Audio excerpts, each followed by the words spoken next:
నమస్తే. మనతో పాటు మందల భాస్కర్ ఉన్నారు. మాలలు విద్యా ఉద్యోగ రంగాలలో ఈ యొక్క మాదిగ రిజర్వేషన్ల వల్ల ఇబ్బంది పడుతున్నారని చెప్పేసి మాట్లాడుతూ ఉన్నారు. ఒకసారి మాట్లాడదాం. నమస్తే అన్న. నమస్తే. వర్గీకరణకు మీరు కూడా సపోర్ట్ చేశారు, కానీ ఇప్పుడు ఇబ్బంది పడుతున్నా అంటారు, మీరేమంటారు? 100% వర్గీకరణ శాస్త్రీయంగా న్యాయబద్ధంగా అన్ని సామాజిక వర్గాలకు న్యాయం జరిగే విధంగా ఈ రాష్ట్ర ప్రభుత్వం చేసి ఉంటే మేమందరం కూడా మద్దతు ఇచ్చేవాళ్ళం. కానీ అతను సుప్రీంకోర్టు చెప్పిన మార్గదర్శకాలని ఏది కూడా పాటించలేదు. సుప్రీంకోర్టు ఓన్లీ సలహా మాత్రమే ఇచ్చింది. ఆ సలహాలు కూడా అది అధ్యయనం చేస్తే అతను ఏమన్నాడంటే లేటెస్ట్ జనాభా లెక్కలు తీసుకోండి, వాళ్ళు ఆ ఉన్నటువంటి 59 కులాలలో ఎవరు అభివృద్ధి చెందారు, ఎవరు వెనుకబడ్డారో ఆ వెనుకబడ్డ వాళ్ళకి ఎక్కువ శాతం రిజర్వేషన్ ఇవ్వాలని చెప్పింది. అంతేకాకుండా ఆ సామాజిక వర్గాలను అభివృద్ధి చేసే విధంగా మీ యొక్క కార్యాచరణ ఉండాలని చెప్పింది. అంతేకాకుండా అందులో మన ఏదైతే వాళ్ళు చేసినటువంటి విధానంలో అది ఎక్కడ కూడా పాటించలేదు. ముఖ్యమంత్రి గారు ఏం చేశారంటే అక్కడ సుప్రీంకోర్టు తీర్పు రాగానే ఇక్కడ మేము వర్గీకరణ చేస్తామని చెప్పారు. నిజంగా ఒక సుప్రీంకోర్టు ఒక గైడ్లైన్స్ ఇచ్చినప్పుడు ఆ గైడ్లైన్స్ని అధ్యయనం చేసి మేధావి వర్గంతో న్యాయ నిపుణులతో చర్చించి ఈ 59 కులాలలో ఎవరు వెనుకబడ్డారు.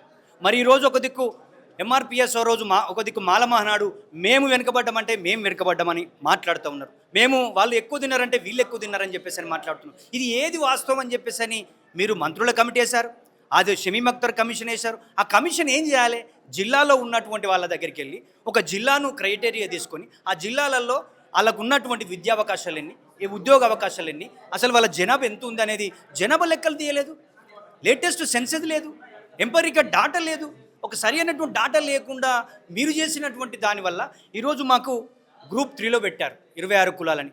గ్రూప్ 1లో ఉన్న వాళ్ళకి ఏడో రోస్టర్ పాయింట్ ఇచ్చారు. మరి గ్రూప్ 1లో ఉన్న వాళ్ళకు వాళ్ళు అత్యంత వెనకబడ్డప్పుడు వాళ్ళకు ఫస్ట్ కదా రోస్టర్ పాయింట్ ఇవ్వాల్సింది, వాళ్ళకి 7 ఇచ్చారేంటి? ఈ గ్రూప్ 2లో ఉన్నటువంటి వాళ్ళకి 16 రోస్టర్ పాయింట్లు ఇచ్చారు. మరి మాల సామాజిక వర్గానికి 22 ఇచ్చారు. అదేవిధంగా ఓసీలో 1 ఉంది రోస్టర్ పాయింట్, 3 ఉంది. అంటే SC, ST, BC, minority, EWS, వికలాంగులు వీళ్ళందరికీ ముందు రోస్టర్ పాయింట్ ఇచ్చి మాలలకు 22వ రోస్టర్ పాయింట్ నుంచి ఇవ్వడం వల్ల ఈరోజు విద్యావకాశం ఈరోజు బీటెక్లో కానీ, ఎంటెక్లో కానీ, ఎంబీబీఎస్లో కానీ, బీడీఎస్లో కానీ మాల సామాజిక వర్గానికి అన్యాయం జరుగుతుంది. మేమేం చెప్పామంటే మీరు ఏదైతే షమీమ్ అఖ్తర్ రిపోర్ట్ ఉందో యావత్ తెలంగాణలో ఉన్నటువంటి వాళ్ళందరినీ కూడా మీరు స్టడీ చేయండి. ఉద్యోగాలు ఏంటి, విద్యావకాశాలు. తీరా షమీమ్ అఖ్తర్ రిపోర్ట్ ఏం చెప్పింది? 46,000 మంది మాదిగలు ఉన్నారు, 36,000 మంది మాలలు ఉన్నారు, 11,000 మంది ఉపకులాలు ఉన్నప్పుడు మరి మాల సామాజిక వర్గాలు 36,000 ఉన్నప్పుడు మేము కదా వెనకబడ్డది, మాదిగలు కాదు కదా.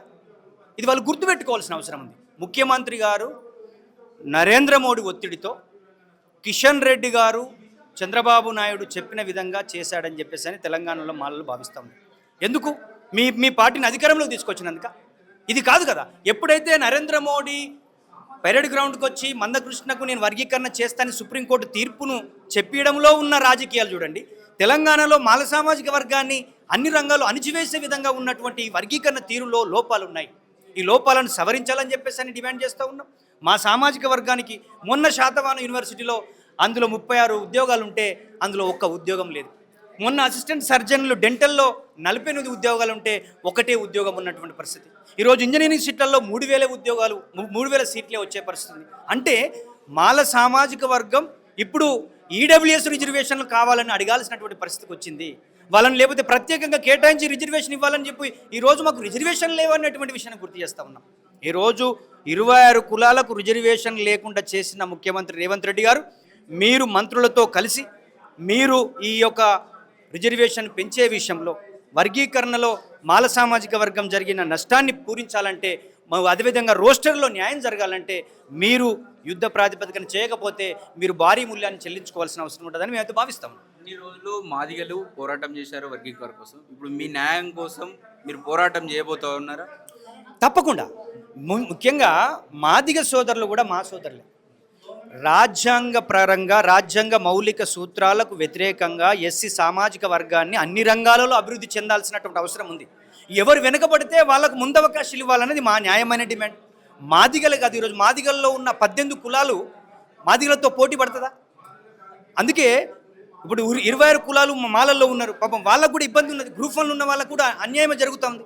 మేము ఒకటే చెప్పదలుచుకుంది ఏంటంటే మాకే కాదు గ్రూప్ 1లో ఉన్న వాళ్ళకి న్యాయం జరిగే విధంగా, గ్రూప్ 3లో ఉన్న 26 కులాలకు న్యాయం జరిగే విధంగా పెద్ద ఎత్తున ఉద్యమాలు ఉంటాయి. తప్పకుండా మేధావి వర్గం, రాజకీయ పార్టీలు ఈ రోస్టర్ విషయంలో కావచ్చు, వాళ్ళకు జరగాల్సినటువంటి న్యాయం విషయంలో కావచ్చు బాధ్యత తీసుకొని మాట్లాడాల్సినటువంటి అవసరం ఉన్నదని మేమైతే భావిస్తాం. అది వాళ్ళు చేయాల్సిన అవసరం ఉంది. ముఖ్యంగా ముఖ్యమంత్రి గారు ప్రతిపక్షాల యొక్క అభిప్రాయాలను తెలుసుకోవాలి, మేధావుల అభిప్రాయాలు తెలుసుకోవాలి. ఎందుకు ఇంత అడావిడిగా చేయడం అంటే ఆయన భయపడ్డాడు, ఆయన ఢిల్లీలో ఉన్న నరేంద్ర మోడీ చెప్పినట్లు చేశాడని చెప్పేసి అని యావత్ మాల సమాజం భావిస్తూ ఉందనే విషయాన్ని మేము మీడియా ద్వారా గుర్తు చేస్తూ ఉన్నాం. ఈ ప్రభుత్వంలో కీలకంగా ఉన్నారు మాల మంత్రులు, బట్టి విక్రమార్క కావచ్చు, చాలామంది కీలకంగా నాయకులు ఉన్నారు ఈ ప్రభుత్వంలో, ఈ పార్టీలో. సో మీరు అయినా కానీ ఎందుకు మీకు అన్యాయం జరుగుతుంటే అడ్డుకోలేకుండా పోయారు? ఇప్పుడు వాస్తవంగా బట్టి విక్రమార్క వారు ఈ వర్గీకరణకు సంబంధించిన విషయంలో మాల కమ్యూనిటీకి జరుగుతున్న విషయంలో ఆయన ఇన్వాల్వ్ కాలే. మా వివేక్ గారు అసెంబ్లీలో ఆ షమీమ్ అఖ్తర్ రిపోర్ట్ అడిగితే కూడా ఇవ్వలేనటువంటి పరిస్థితి. ఇది ముఖ్యంగా దామోదర్ రాయనరసింహ, రేవంత్ రెడ్డి ఇద్దరు కలిసి చేసిన కూర్పు ఇది. నిజంగా 2 గ్రూపులు చేయాలి కదా, మాల అనుబంధం, మాదిగ అనుబంధ కులాలు. నిజంగా ఈ ఉపకులాలుగా ఉన్న వాళ్ళు ఎవరు వెనుకబడ్డారో వాళ్ళకి ఎక్కువ రిజర్వేషన్ ఇవ్వాలని మేము న్యాయంగా అడుగుతూ ఉన్నాం ఈ రాష్ట్ర ప్రభుత్వాన్ని. వాళ్ళు ఇప్పటి వరకు విద్యావకాశాలు పొందలేదు, ఉద్యోగ అవకాశాలు పొందలేదు. వాళ్ళు ఏ ప్రభుత్వం యొక్క ఉపాధి బెనిఫిట్స్ పొందలేడు. వాళ్ళకు ముందు ఇవ్వాలి కదా. జనాభా ప్రకారం చేయమని చెప్పిందా? ఎవరు సుప్రీంకోర్టు చెప్పిందా? చెప్పలేదు కదా. మీరెందుకు జనాభా ప్రకారం చేశారని చెప్పేసి అడుగుతా ఉన్నా రేవంత్ రెడ్డి గారిని. రేవంత్ రెడ్డి గారు ముమ్మాటికి ఎంఆర్పిఎస్ మందకృష్ణ గారికి భయపడి ఈ వర్గీకరణ చేశాడని చెప్పేసి మేము భావిస్తాం. భయపడితే రేవంత్ రెడ్డి సరే భయపడని ఉప ముఖ్యమంత్రిగా ఉన్నటువంటి బట్టి ఎందుకు మాట్లాడలేదు? ఉప ముఖ్యమంత్రిగా ఉన్న బట్టి విక్రమార్క స్టార్టింగ్ నుంచి కూడా ఆయన జనరల్ లీడర్గానే చలమాని అవుతూ ఉన్నాడు. ఏ రోజు కూడా మాల సామాజిక వర్గానికి సంబంధించిన అంశంలో కానీ, మాలల అభివృద్ధి విషయంలో కానీ, ఉపకులాల విషయంలో కానీ ఆయన ఎప్పుడు బయటకు వచ్చి మాట్లాడినటువంటి పరిస్థితి. ఆయన ఎస్సీలు ఆయన ఏమనుకుంటున్నంటే పార్టీ వల్ల నాకు పదవి వచ్చిందని అనుకుంటున్నాడు. కానీ బాబాసాహెబ్ అంబేద్కర్ లేకపోతే, రిజర్వేషన్ లేకపోతే నువ్వు ఎమ్మెల్యే గెలిచేవాడు అని చెప్పేసి ఈరోజు అడగదలుచుకున్నాం. ఈరోజు కులం అనేది వాస్తవం, రియాలిటీ. నువ్వు మాల కులం అనే చెప్పేసి అని చెప్తారు తప్ప నువ్వు జనరల్ లీడర్ అని ఎక్కడ చెప్పరు. మీకు డిప్యూటీ సీఎం వచ్చిందంటే, మీ అన్న ఎంపీ అయిందంటే దానికి కారణం రిజర్వేషన్లు, బాబాసాహెబ్ అంబేద్కర్ ఇచ్చిన రిజర్వేషన్. మరి ఈరోజు నీ సామాజిక వర్గానికి అన్యాయం జరుగుతున్నప్పుడు యాజ్ ఎ డిప్యూటీ సీఎంగా నీ బాధ్యత ఏంటని చెప్పేసి అని కూడా ఆయన అడుగుతూ ఉన్నాం. ఆయనకు నిన్న రిప్రజెంటేషన్ కూడా చేయడం జరిగింది.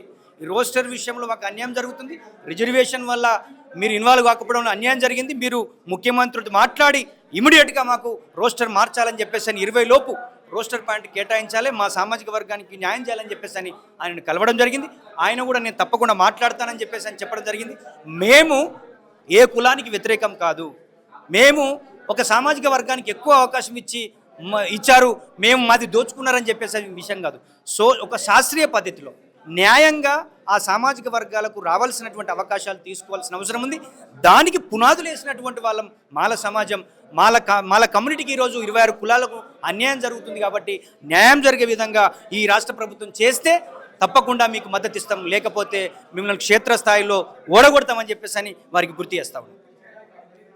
ఇది అటు ఇన్ని రోజులు మాదిగలు వర్గీకరణ కోసం కొట్లాడిర్రు, వర్గీకరణ సాధించుకున్నారు చివరికైంది. కానీ ఇప్పుడు మాలలు పెద్ద ఉద్యమం చేయబోతా ఉన్నారు.